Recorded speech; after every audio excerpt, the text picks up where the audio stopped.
11 जून 1665 ये वो समय था जब छत्रपति शिवाजी महाराज और औरंगजेब के बीच में पुरंदर की संधि हुई, जिसे हम द ट्रीटी ऑफ पुरंदर भी कहते हैं।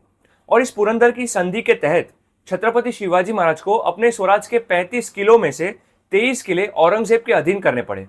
तो आइए जानते हैं आज की इस वीडियो में कि वो 23 किले कौन कौन से थे और उन किलों का नाम क्या था।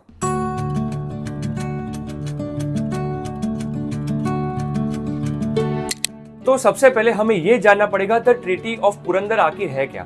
तो सितंबर 1664 में औरंगजेब ने अपने सबसे बड़े जनरल यानी सरदार यानी मिर्जा राजे जयसिंह को शिवराय को हराने के लिए उनकी नियुक्ति दक्कन में कर दी और 1 लाख की सेना लेकर मिर्जा राजे जयसिंह दक्कन में आए। तो जब मिर्जा राजे जयसिंह दक्कन में आए तब उन्होंने एक चाल चली कि उनका और एक सरदार था जिसका नाम था दिलेर खान। और जब दिलेर खान ने जयसिंह से कहा कि हमें शिवराय के सारे मुख्य किलों को घेराबंदी करके जीतना शुरू कर देना चाहिए, तब जयसिंह ने दिलेर खान से कहा कि इसकी कोई भी जरूरत नहीं है, क्योंकि हमें अगर शिवराय के सारे मुख्य किलों को घेराबंदी करके जीतना शुरू कर दिया तो हमारा भी लॉस होगा। इसकी वजह हमें सिर्फ शिवराय के 1 या 2 मुख्य किलों को जीतना है बस। और हमने अगर ऐसा कर लिया तो शिवराय सामने से ही मान लेंगे कि हम भी उनके किले जीत सकते हैं और वो सामने से आकर ही हमारे सामने सरेंडर कर देंगे। तो मुगलों ने सबसे पहले आकर पुरंदर के किले को घेर लिया, वही पुरंदर का किला जो कि वर्तमान में महाराष्ट्र के पुणे जिले में आता है और जहां पर छत्रपति संभाजी महाराज का भी जन्म हुआ है। और उस समय पर पुरंदर के जो किलेदार थे वो थे मुरारबाजी देशपांडे, जिन्होंने बहुत ही वीरता दिखाई और उन्होंने बहुत ही प्रयत्न किया कि पुरंदर किला बच जाए। लेकिन जब परिस्थिति हाथ के बाहर चली गई तब सिर्फ 500 मावड़े लेकर वो 2500 पठानों के सामने लड़ने चले गए और फिर लास्ट में उस मर्द मराठा को वीर गति प्राप्त हुई, क्योंकि दिलेर खान के एक अंगरक्षक का एक तीर उनके गले में आकर लग गया।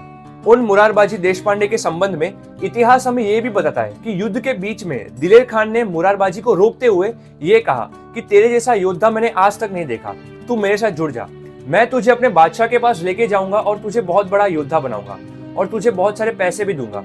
लेकिन मुरारबाजी ने दिलेर खान को गाली देते हुए कहा कि मैं सिर्फ अपने शिवराय के लिए, अपने धर्म के लिए और अपनी माटी के लिए लड़ता हूँ, तो तुझ पर और तेरे बादशाह पर थू है। और आखिर में मुगलों ने पुरंदर का किला जीत लिया और स्वराज के बहुत सारे गांव भी उजाड़ दिए। और शिवराय को यह समझ में आ गया था कि अगर ऐसा ही चलता रहा तो ये दरिंदे मेरे स्वराज को नोच खाएंगे और अगर मुझे लाइफ ने सेटबैक दी है तो मैं उसे एक्सेप्ट करूंगा। और ये समझकर उन्होंने मिर्जा राजे जयसिंह के साथ एक संधि साइन कर ली, जिसे हम द ट्रीटी ऑफ पुरंदर कहते हैं, जिस संधि के तहत उन्होंने अपने स्वराज के 35 किलो में से 23 किले मुगलों के हवाले कर दिए।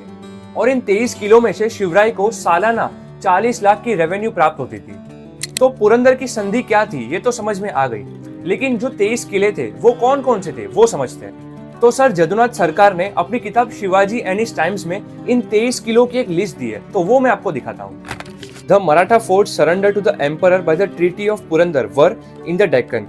फर्स्ट रुद्रमल और वज्रगढ़, पुरंदर, कोंढाणा, रोहिड़ा, लोहगढ़, ईसागढ़, टांकी, खड़कला नियर कोंढाणा, तिकोना इन कोंकण, माहुली, मुरंजन, खीरदुर्ग, बांधरदुर्ग, तुलसीखुल, नरदुर्ग, खाईगढ़ और अंकोला, मार्गगढ़ और अतरा, कोहज, बसंत, नांग, करनाला, सोनगढ़ एंड मानगढ़। तो ये थे वो 23 किले जो कि शिवराय ने मुगलों के अधीन किए। और आप एक बात समझो कि अगर आप वर्तमान में इन किलों को देखने जाओगे तो आपको सिर्फ वहां पर पत्थर, माटी और अवशेष देखने को मिलेंगे, लेकिन उस जमाने में वहां पर लोग रहते थे, ट्रेड्स होते थे, बिजनेस होते थे। और एक किले के परिसर में जितने भी गांव हैं वो भी आपके हुए, और वहां पर जो बिजनेस होते हैं, ट्रेड्स होते हैं, और वहां पर खेती बाड़ी होती है, उसका भी टैक्स किसको जाएगा? शिवराय को, यानी स्वराज को जाएगा, गवर्नमेंट को जाएगा। तो ऐसे करते करते इन 23 किलो में से शिवराय को सालाना 40 लाख रुपए की रेवेन्यू प्राप्त होती थी, जो कि आज के जमाने में करोड़ों की वैल्यू हो गई।